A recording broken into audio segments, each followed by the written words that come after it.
Rasakan kuasa Allah turunlah. Rasakan kuasa Allah turunlah. Haleluya. Rasakan kuasa Allah turunlah. Haleluya, puji Tuhan. Shalom. Shalom. Puji Tuhan, kita percaya sampai saat ini, kita percaya kita masih diberkati oleh Tuhan. Amin. Karena kita percaya sampai saat ini kita masih diberikan kekuatan kesehatan. Kita masih diberikan napas kehidupan. Biarlah ketika kita masih tetap terpelihara di dalam Tuhan, dan biarlah kehidupan kita terus di dalam Tuhan. Biarlah kehidupan kita tetap setia kepada Tuhan. Artinya sungguh-sungguh mengasihi Tuhan lewat kehidupan kita setiap hari yang berkenan di hadapan Tuhan. Amin. Firman Tuhan berkata bahwa iman timbul daripada penganiayaan dan pendengaran firman Tuhan. Artinya iman ini akan semakin kuat di dalam Tuhan ketika kehidupan kita diizinkan Tuhan lewat penderitaan masalah setiap hari.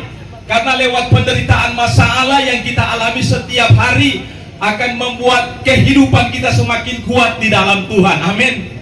Karena itulah kehidupan kita sebagai orang-orang percaya wajib untuk pikul salib setiap hari, sangkal diri untuk mengikut Tuhan. Artinya kehidupan kita selalu berkenan di hadapan Tuhan.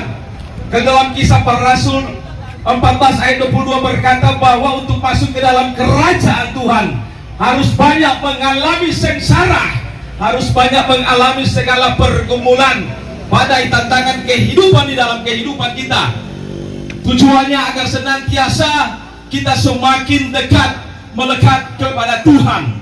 Apalagi menghadapi hari-hari ke depan ini yang penuh dengan tantangan masalah, masa-masa kesukaran berada di depan kita.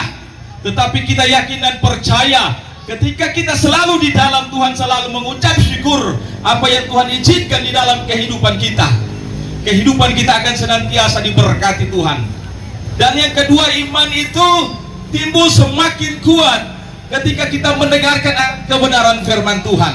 Dan biarlah pada siang hari ini kita tidak bosan-bosan untuk mendengarkan akan kebenaran firman Tuhan. Karena firman Tuhan ini akan memberi kehidupan kita semakin kuat di dalam Tuhan. Suatu saat kita yakin dan percaya bahwa firman Tuhan ini akan diambil oleh Tuhan.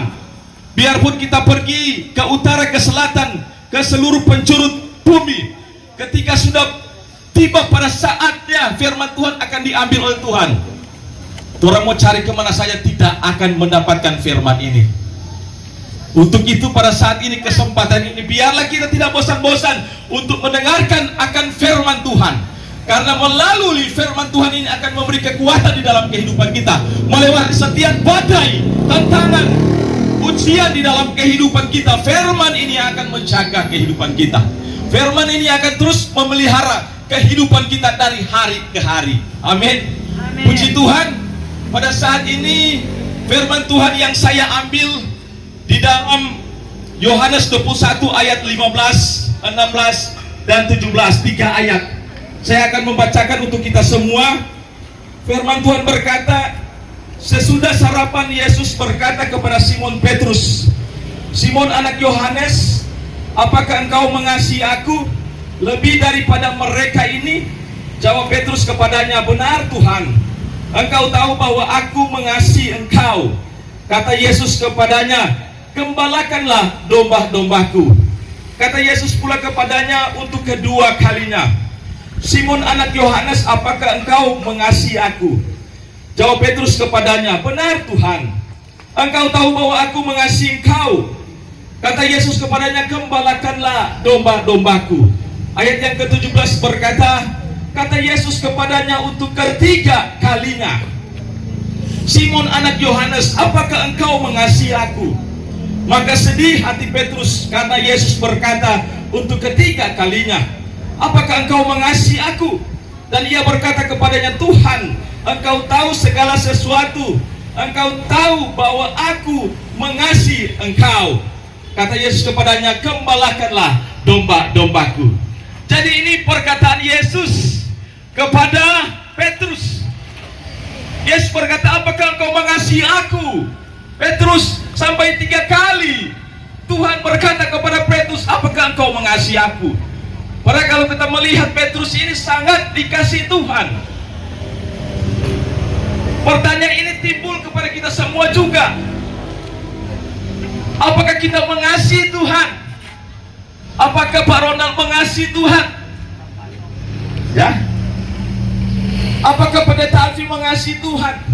Bukan cuma sekedar di mulut kita mengasihi Tuhan, tetapi kehidupan kita setiap hari tidak berkenan di hadapan Tuhan. Amin. Yang Tuhan mau kita mengasihi Tuhan lewat kehidupan kita, lewat perbuatan yang benar di dalam Tuhan, menjadi pelaku-pelaku firman. Kalau kita melihat ke belakang, bagaimana Petrus ini adalah salah satu murid yang sangat dikasihi Tuhan. Di samping Yohanes yang sesuai firman Tuhan berkata selalu bersandar kepada Tuhan. Begitu juga Petrus, salah satu pemimpin gereja, salah satu juga murid yang dipercayakan Tuhan untuk berjalan di atas air. Berarti ini Petrus ini salah satu pemimpin gereja mula-mula juga yang dipercayakan Tuhan. Luar biasa. Dia juga pada hari Pentakosta, ketika dia berkhotbah 3.000 orang bertobat. Jadi kita melihat bahwa kehidupan Petrus itu luar biasa di dalam Tuhan.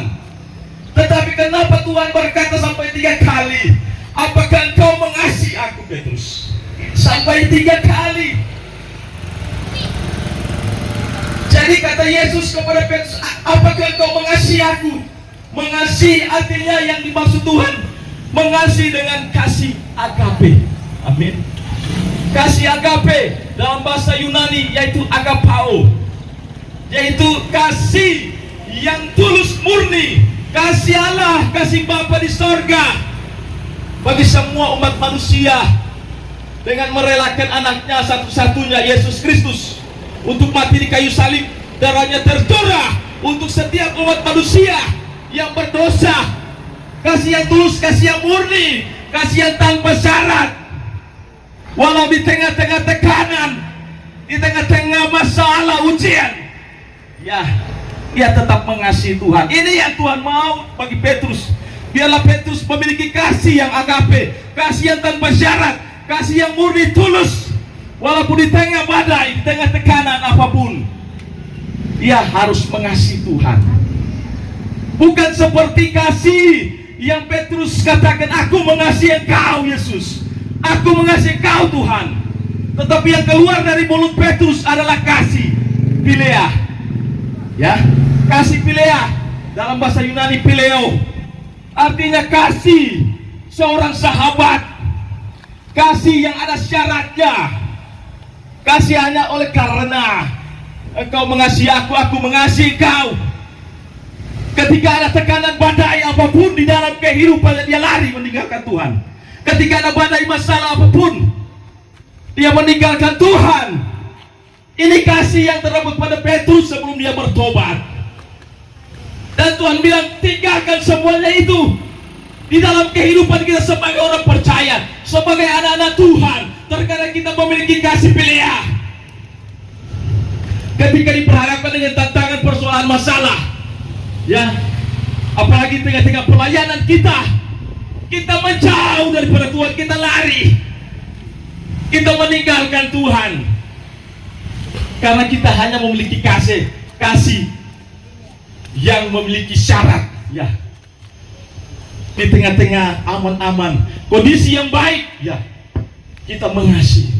Tetapi ketika diizinkan Tuhan badai permasalahan, ya, kita meninggalkan Tuhan.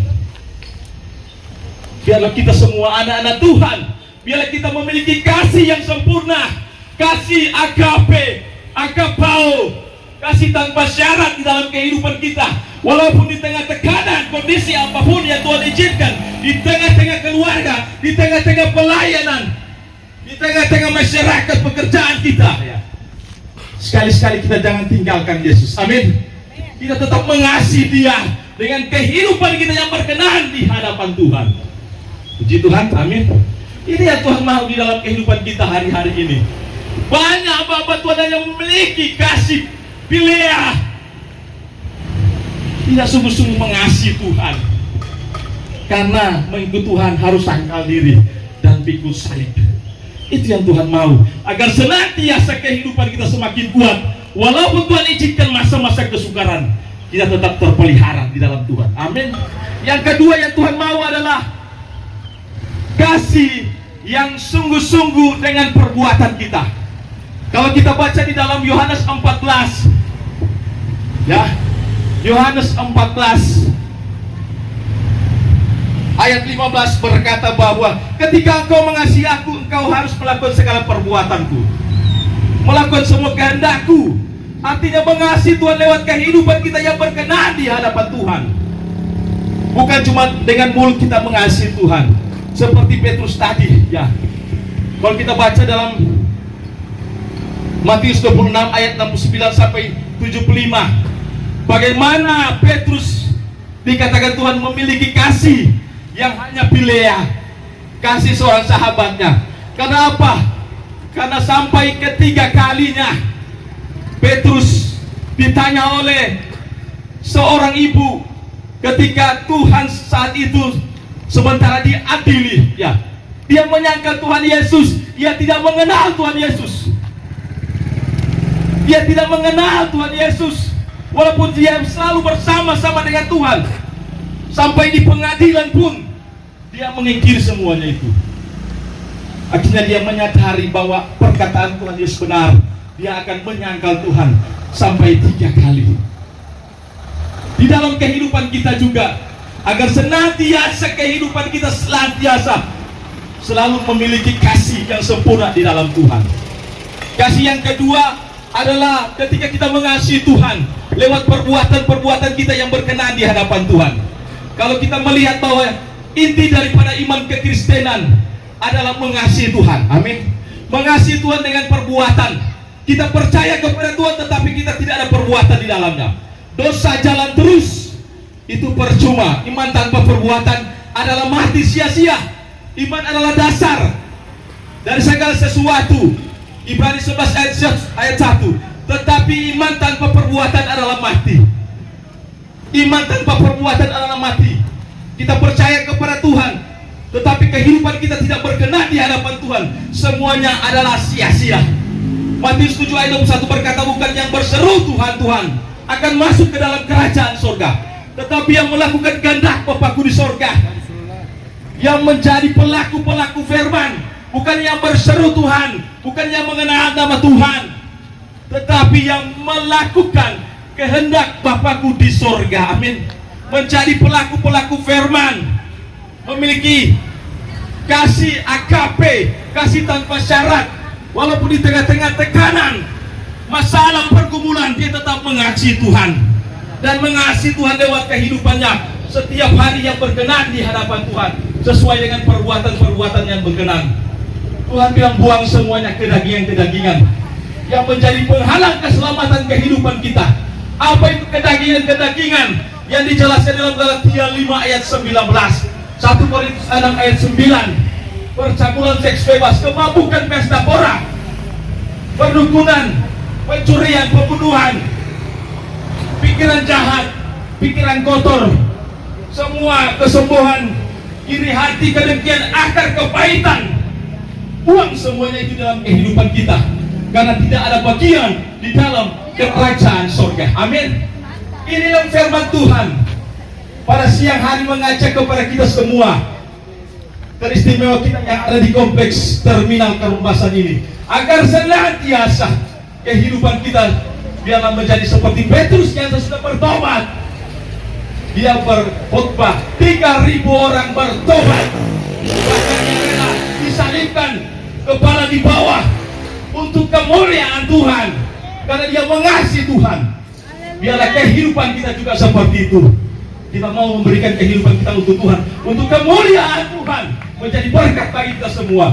Walaupun di tengah-tengah badai, di tengah-tengah masa kesukaran, kita tetap diberkati Tuhan. Maka kita akan bertumbuh dan menghasilkan buah untuk kemuliaan akan nama Tuhan. Haleluya, puji Tuhan.